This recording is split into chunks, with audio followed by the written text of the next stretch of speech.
Hey guys, update tayo. Kid Estrada, Alexa Ilacad. Kanina nga, dahil birthday ni Kid Estrada, hinahanap ng mga netizens, mga Kidilex fans, sweethearts. Kung nasan yung like or comment pagbati ni Alexa kay Kidi, kung talagang totoo na nagiging sila pa. Samantala, komento ng karamihan na ayon sa iba, palabas lang nila na okay sila, continue ang kanilang communication, pero ang totoo ay wala na rin pala talaga sila as in. So, no, pumasok si Alexa ng Your Face Sounds Familiar. Kumbaga, 8 months din siya nagtiyaga doon. Simula noong pinasukan ni Alexa, yung ganong project niya, nagsimula doon na wala na talaga totally silang communication. Ayun na nga, every time na mayroong interview kay Kidi, na ayon sa kanya, Alexa and I were okay, continue ang communication.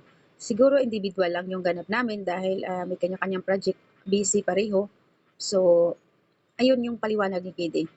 Ang tanong ng karamihan nga, dahil nga ilang beses na rin na nagkakaroon ng ganap or hindi naman gaano busy na si Alexa, never pa nakita ng mga sweethearts ang Kidilex na magkasama o naispatan. May mga iba naman na repost na noong sila pa yon.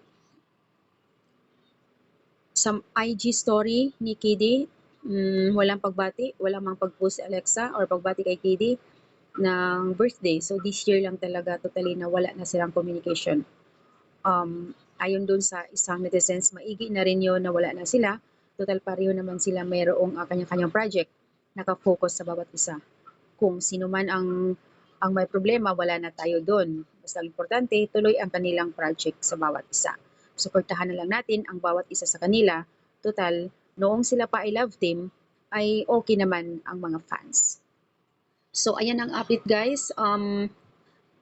Samantala itong mga kidits, ayan, tuloy ang kanilang support kay Kidi. Sa katunayan nga, ayon sa kanila, your 24 na Kidi, growing up, alam kong darating pa yung mas malaking project para sa'yo. So ayan, happy birthday. Praying for a good health and protection.